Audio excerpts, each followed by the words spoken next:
Hey everyone, Combo here, back with another Empires and Puzzles video, and today I'm going to talk about who I believe to be the top 10 epic holy heroes in the game right now. I just finished up my series of top 10 legendary heroes of all 5 elements a couple weeks ago. Definitely check out those videos if you haven't already, but at many of your requests, I started a series of top 10 epic heroes, starting off with Dark last week. I will pin a comment with a link to that video in case you haven't seen that already, and I'll update that pinned comment over the next few weeks as I do Ice, Nature, and Fire top 10 heroes. I will also eventually do rare level heroes as well. Before we get started though, if you do enjoy this video or find it helpful, hit that like button, make sure you're subscribed to my channel, and turn that notification bell on so you can be alerted of when I drop new content. So many of these heroes we're going to talk about today will be able to be used for beginners on war teams. Some are great for increasing your Titan scores, some are good for events, but all of these heroes are good long-term investments to level up based on the versatility and usefulness in other areas of the game, because heroes that are good for Titans and events always will be, and heroes that would be primarily used for war early on are also good for epic level raid tournaments. All right, so starting out at number 10, I have potentially one of the most controversial heroes in the game since the game first came out 7 years ago,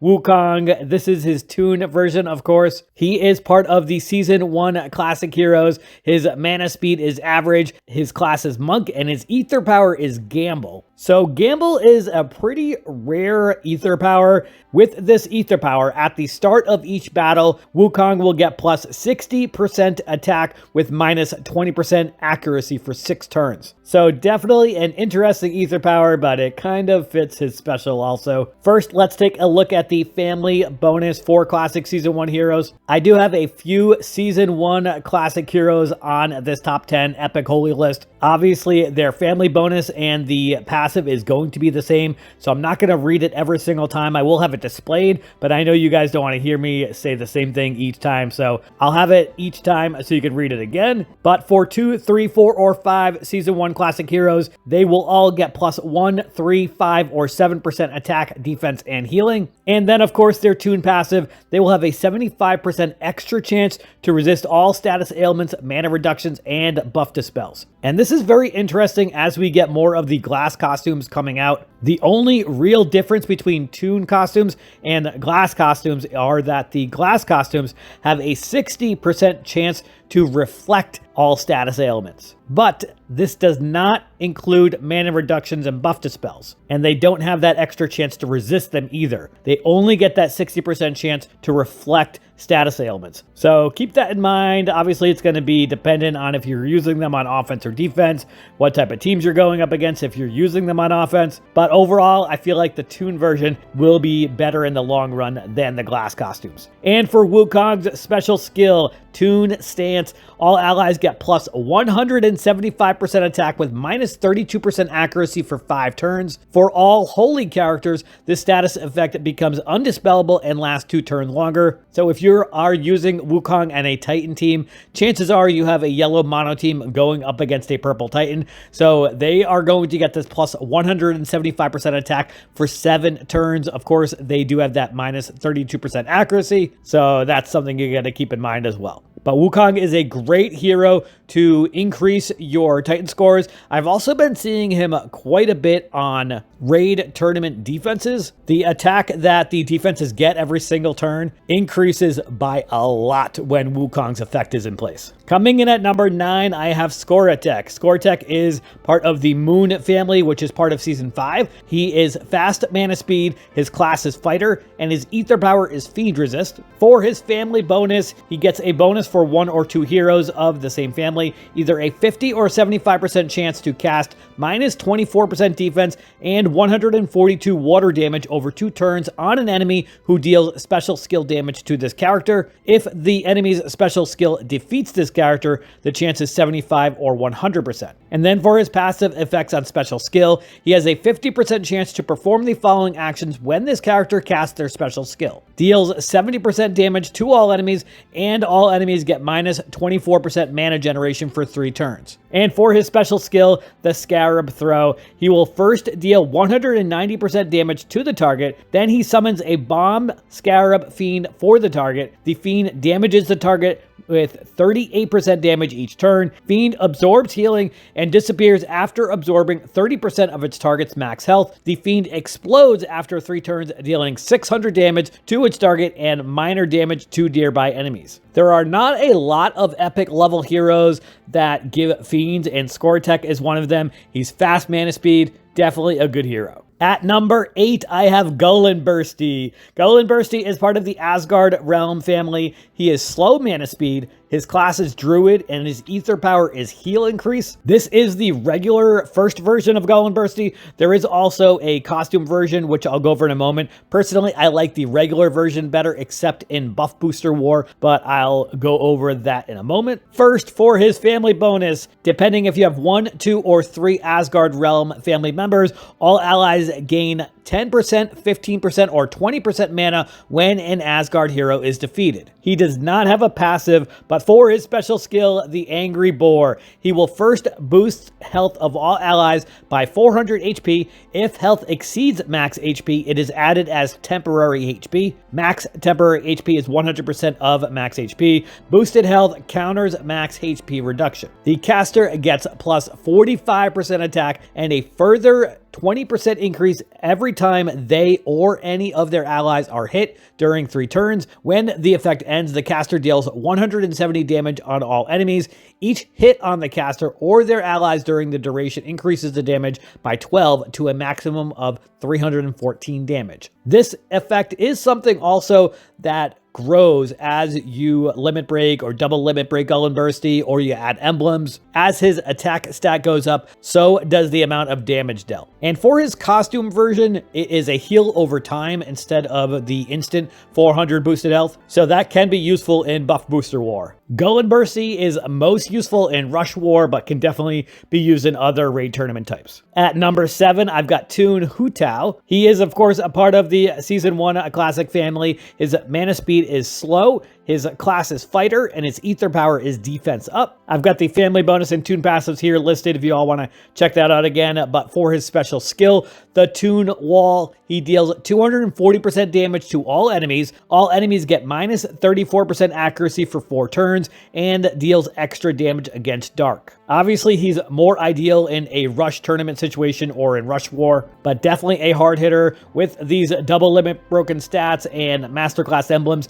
you can see he's got up to 1186 attack. That is pretty good for an epic level hero. At number 6, we've got another Toune. I've got Toune Chow here, part of the classic family. His mana speed is fast, his class is ranger, and his ether power is attack up. For his special skill, the Toon-tastic Cut, he will first deal 320% damage to the target, reduces the mana of the target by minus 20%, deals extra damage against dark. Definitely a very useful hero. It is extremely common to see Tounes on epic level raid tournament defenses. Usually Li Zhu is probably the more common yellow Toune to see, but I've definitely seen Chow quite a few times. And of course, being fast mana speed definitely helps. At number 5, I have Guardian Jackal. He is part of the Guardian family. He is very fast mana speed. His class is rogue and his ether power is attack up. This is the regular version of him. He does have a costume version, which is completely different than this version. It does not give the elemental defense down, and we'll go over a special in a moment. But first, his family bonus. As part of the Guardian family, he will get a bonus for either 2, 3, 4, or 5 heroes. He will get a plus 5%, plus 10%, plus 15, or plus 20% defense. And then he will also get plus 4%, 6%, 9%, or 13% healing. And for his special skill, the Ray Strike deals 270% damage to the target, and the target gets minus 54% defense against Holy for 4 turns. Obviously, Guardian Jackal is going to be most useful for Titans because he only hits 1, and that elemental defense down only happens for 1 enemy. And he can be used on Mythic Titans, of course, as well. But if you are going to use a yellow stack in a raid tournament or in a war, then Guardian Jackal can definitely help you out there as well. At number 4, I've got Bogart the Frog. He is part of the Abyss Hunter family. His mana speed is average, his class is Paladin, and his ether power is Rage. So with Rage, you start off with plus 15% attack, and each time you're hit over the course of 6 turns, it goes up by plus 1%. For his family bonus, depending if you have 2, 3, 4, or 5 heroes of the Abyss Hunter family, he's going to get plus 5, 10, 15, or 20% defense. He's also going to get additional perks during the Monster Island event. And then he's got 2 passives. The first is damage over time on special. When this character casts their special skill, they give a hunter's mark on a random enemy. The target receives 150 damage over 3 turns. If a target already has this effect, the duration will be refreshed and the damage will be increased with 150 up to 1500 damage in total. And then his second passive, Hunter's Sense. When this character casts their special skill, they have a 100% chance to transfer the newest status ailment from themselves to the target. If the special skill cannot target an enemy, a random enemy is chosen instead. If this character has no status ailments, they recover 8% health. So definitely a couple very useful passives. And for his special, the Blown Club Clonk. He is first going to deal 305% damage to the target and minor damage to nearby enemies, and then the target and nearby enemies get minus 35% defense for 3 turns. The defense decreases by minus 10% each turn up to minus 55%. So Bogart is a pretty hard hitter with that 305% to 3 enemies, plus that escalating defense down. His passives are really good. I really like Bogart, and he is a cool looking frog dude. At number 3, I have Waddles.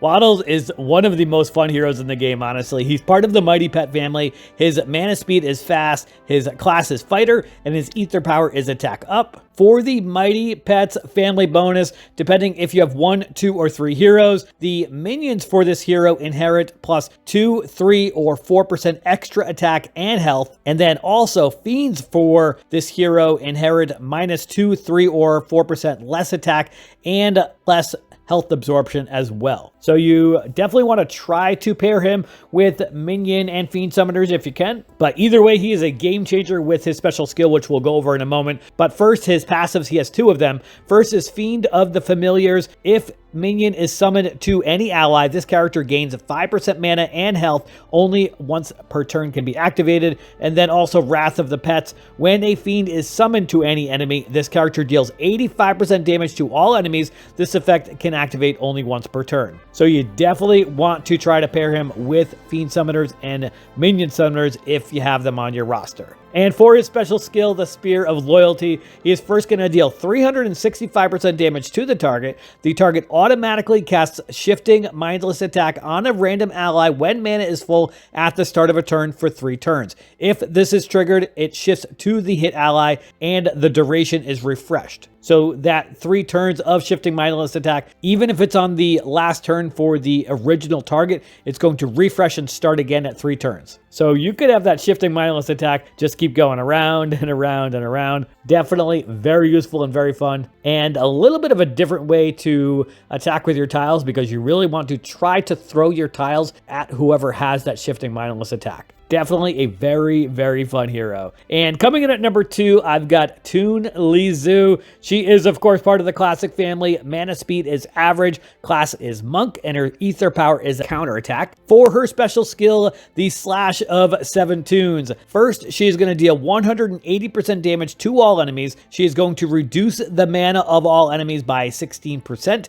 and she is going to deal extra damage against Dark. Toune Chow is on almost every raid tournament defense for the top players. Definitely very annoying to go against because of that instant mana reduction. You really need to bring tunes against her to prevent that from happening, or garrison guard heroes like Greg. So this one is really good for defense and pretty good for offense also, but I like the wizard version of Chow better for offense. That's the one that will silence 3 enemies, and I think it deals like 265% or something like that to 3. It's a wizard class, so the superior wizard talent is also also very useful for removing buffs. So if you haven't played around with that version of the costume, then I definitely would recommend doing so. The Toune, again, is also really good, but that wizard one is probably a little bit better for offense in my opinion. And coming in at number 1, probably no surprise here, I've got Goldie. She is part of the Goblin family. Her mana speed is average, her class is Paladin, and her ether power is Ailment Immunity, which in my opinion is one of, if not the best ether powers in the game. Second probably just to Ailment Reflect actually, which only a couple heroes in the game have. But for her passive, she of course has the Goblin family bonus. Depending if you have 1, 2, or 3 Goblin heroes, each time this hero takes damage from the enemy's special skill, removes 50, 75, or 100% boosted health from all enemies. That is extremely useful if you're going up against heroes that have specials that give boosted health. And for her passive effects on special skill, she has a 50% chance to perform the following actions when this character casts her special skill, deals 90% damage to all enemies, and all enemies get minus 25% accuracy for 3 turns. And for her special skill, the Magic Mirror of Power. First, she is going to recover 38% health for all allies. She is going to give a growth effect for all allies, and they will gain 100 attack. And all allies reflect ailment to a random character on the opposing team for 3 turns. Only cleansable status ailments are reflected. The ailment reflect is so clutch and so key. Definitely very useful. She has a strong heal with 38% health, and the attack growth that she's going to give is also extremely useful. She's great for raid tournament. She's great for Titans because of that attack growth that she's going to give everybody. Definitely a great hero. And those are the heroes I believe to be the current top 10 epic holy heroes in the game right now. Let me know who you think got snubbed on my list, or if you think I misplaced anybody. But that is going to do it for today's video. I hope you did enjoy it or found it helpful. And if you did, hit that like button. Make sure you sub to my channel, and I'll catch you guys next time.